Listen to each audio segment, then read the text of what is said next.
हाँ तो प्यार से नमस्कार, स्वागत है आप सबका प्यार से स्टडी प्लेटफॉर्म। उम्मीद करूंगा आप लोग स्वस्थ होंगे, मस्त होंगे। आज का क्लास में लेकर आए हैं एनसीईआरटी क्लास 10 का मैथ, जो कि आप लोगों को पढ़ा रहे थे हम बहुपद।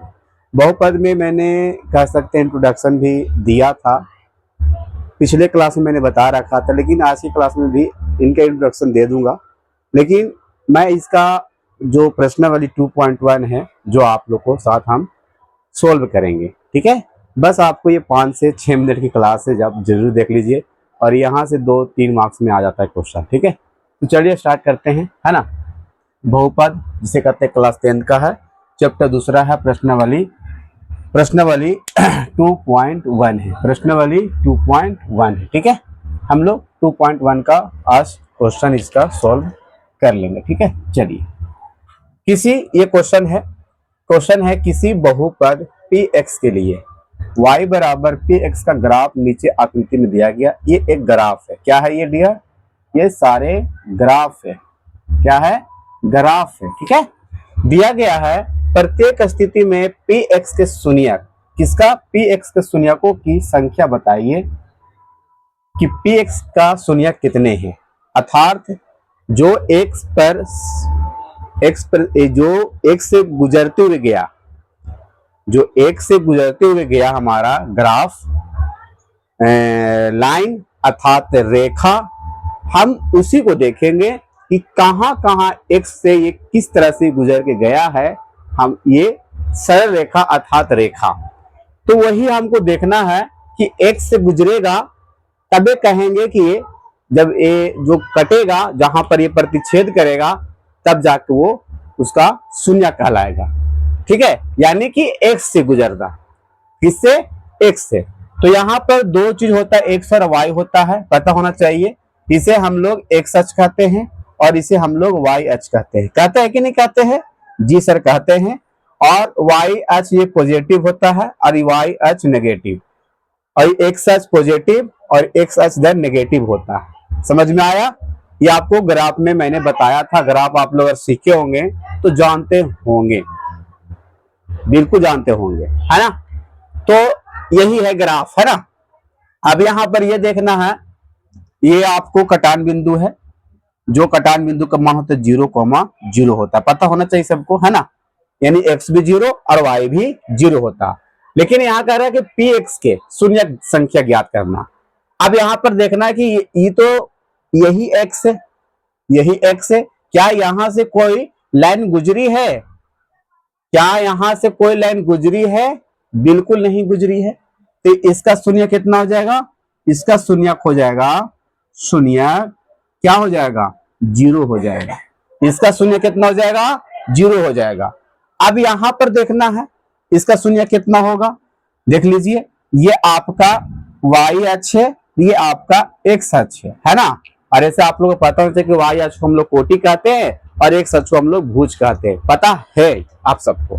तो यहां से देखा जाए कि एक बार ये y अक्ष से जाके टकराया, ये y अक्ष में टकराया, फिर यहां से जब लाइन गया ये, फिर यहां से x अक्ष में ये टकराया, देख रहे हैं ना, ये x अक्ष से टकरा गया। तो कितना यहां पर शून्य बना? एक ही बना ना, एक ही बना। तो इसका शून्यक लिखिएगा कितना? इसका शून्यक लिखिएगा आप सब 1 आया, इसका शून्यक 1 आया, आया है ना। उसी अगला स्टेप तीसरा नंबर, यहां पर देखा जाए ये यहां से गया, फिर यहां ये x अक्ष पर टकराया, फिर यहां से गया जब y अक्ष पर टकराया, फिर y अक्ष से होते हुए फिर x अक्ष पर आया, आया है ना। फिर यहां से फिर मूव किया बाहर क्यों जाने के लिए, तो फिर यहां भी क्या किया, कह सकते हैं यहां भी सरल रेखा होकर गुजरा x अक्ष से। यहां से भी एक रेखा गुजरी सरल रेखा से, यानी कि x अक्ष पर, है ना। तो यहां पर कितना शून्यक हो गया? 1 2 3। तो यहां पर शून्यक हो गया आपका डियर 3 हो गया। कितना हो गया? 3 हो गया। समझ में आया होगा, बिल्कुल आया होगा आप सबको। अब नीचे है चौथा नंबर। अब यहां पर देखना कि ये यहां से एक सरल रेखा गुजरा, गुजरने के पहले फिर यहां टकराया x अक्ष पर, फिर यहां टकराया, है ना। तो यहां पर कितने शून्यक हो गया? यहां पर कितने शून्यक हो गया? 2 शून्यक हो गया सर। कितने शून्यक हो गया? दो शून्यक यहाँ पर प्राप्त हुआ है ना, 1 और 2। अगला है ना, अब यहां से गुजरा, यहां से स्टार्टिंग किया चलना, चलने के बाद फिर ये यहां टकराया, फिर यहां मूव किया तो ये यहां टकराया, है ना। हमें एक्स अक्ष पर से मतलब है, वाई अक्ष से मतलब नहीं है। फिर यहां से गुजरा तो फिर यहां टकराया, दिख रहे हैं ना, फिर यहां पर से फिर यहां टकराया है डियर, दिख रहा है। तो ये यहाँ पर शून्य कितने होंगे संख्या, यहां शून्य की संख्या हो जाएगा सर आपका 4 हो जाएगा, बिल्कुल हो जाएगा, 1 2 3 4, है ना। अगला नेक्स्ट, यहां देखिएगा क्वेश्चन नंबर 6 में, फिर यहां से देखिए यहां चलना शुरू किया, फिर यहां शून्य एक साथ से होकर गुजरा, फिर यहां दूसरा, फिर यहां जाकर वाई से टकराया, फिर वाई से फिर जाकर टकराया एक्स अक्ष से, तो 1 2 3, यानी इसमें कितने शून्यक, इसमें कितने शून्यक, इसमें कितने शून्यक हो गया, 3 3 3 शून्यक हो गया। उम्मीद करूंगा आप सबको बढ़िया समझ में आ गया होगा। हमें एक्स से मतलब है, अर्थात एक्स अक्ष से मतलब है, वाई अक्ष से हमको कोई मतलब नहीं है।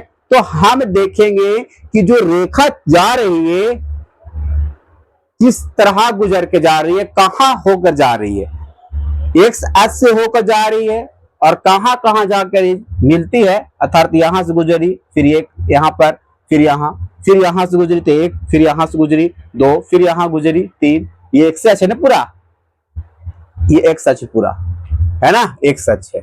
उम्मीद करूंगा कि आप लोग को ये क्लास बहुत ही समझ में आ गया होगा, बहुत इजी है, कोई भारी नहीं है, अगर ध्यान से देखिएगा और ध्यान से समझ गए होंगे तो, है ना। तो आज के लिए हम इतने रख लें, आज का यहीं तक। अगर आप सब के बात किया जाए, चलिए आप लोग को हम एक एग्जांपल दे देते हैं, है ना। आप सब पहले इसे नोट करिए, फटाफट नोट कर लीजिए।